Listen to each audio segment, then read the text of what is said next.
Shalom semuanya, apa kabar hari ini? Pastinya pada pagi hari yang cerah ini semuanya pasti seger dong. Terus juga pada sehat semua. Nah, pada pagi hari yang cerah ini kita akan membaca dan merenungkan sedikit dari firman Tuhan. Maka dari itu kita akan mengangkat satu buah pujian dengan judul Kasih Pasti Lemah Lembut. Kita nyanyi bareng ya.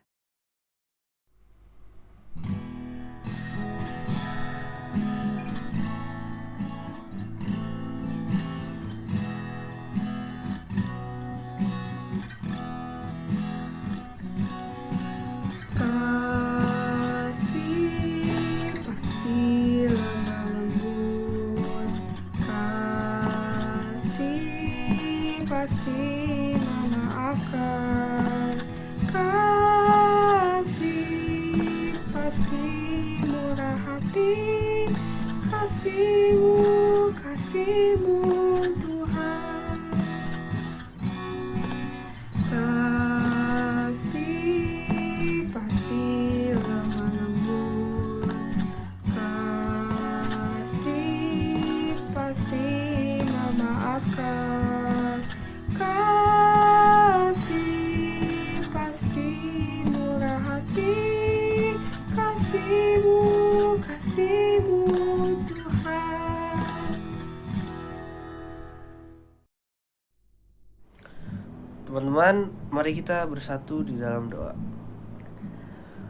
Tuhan Yesus, terima kasih sudah membangun kami pada pagi yang cerah ini. Sekarang kami ingin membaca dan merenungkan sedikit dari firman Tuhan sebelum kami home learning. Tolong Tuhan berkati kami agar kami bisa mengerti sedikit dari firman-Mu. Terima kasih Yesus, kami sudah berdoa dan mengucap syukur. Amin. Teman-teman, renungan pada pagi hari ini mempunyai judul Jangan Marah-Marah. Dan kita juga punya satu quotes untuk hari ini, yaitu jangan marah-marah, tetapi berpikirlah tenang dan tetap optimis. Sebab penyertaan Tuhan selalu hadir dalam segala situasi. Dan ayat nats yang akan kita ambil pada pagi hari yang cerah ini diambil dari Yunus 4 ayat 1, yaitu tetapi hal itu sangat mengesalkan hati Yunus, lalu marahlah ia. Nah teman-teman, pasti teman-teman di sini pernah berpikir kalau misalkan emosi itu susah dikontrol.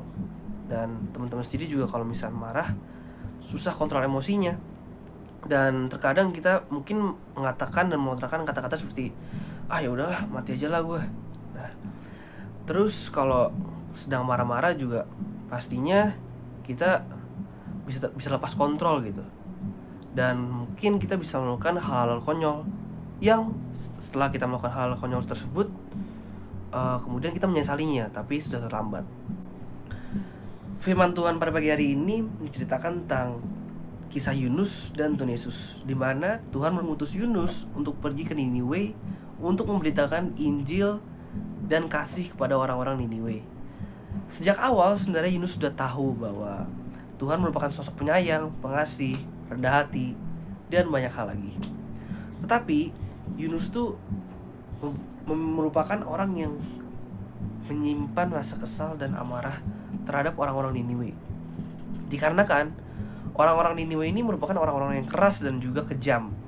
Menurut Yunus, orang-orang Niniwe itu nggak pantas gitu dapat Injil, nggak worth it juga dapat Injil. Jadi buat apalah, mendingan ya udahlah nggak usah lah, mendingan dihukum aja. Tetapi dari peristiwa tersebut Tuhan mengajarkan kepada kita semua dan juga bisa mengajarkan ke Yunus tentang kasih sayang. Nah, di situ juga Tuhan menunjukkan Yunus gimana dia bisa sayang sama rakyat Niniwe yang jumlahnya banyak dan kotanya juga besar. Tuhan menyayangi karena orang-orang di sana tuh bahkan buta dengan kasih setia Allah dan juga buta dengan firman Tuhan. Makanya ia justru mengasihinya. Nah teman-teman, di sini kita bisa belajar bahwa situasi-situasi dalam hidup kita ini kadang-kadang tuh nggak stabil, kadang-kadang bisa bergejolak, kadang-kadang bisa berfluktuasi dan nggak jelas lah. Tapi kita tuh harus menghadapi dengan positif. Kita harus berpikir jernih dan berpikir straight. Karena terkadang situasi-situasi seperti ini justru yang membuat kita lebih kuat dan membuat kita menjadi pribadi yang jauh lebih baik lagi. Dan jangan lupa juga bahwa penyertaan Tuhan tuh selalu hadir dalam segala situasi. Sebenarnya ada contohnya dalam masa-masa seperti ini.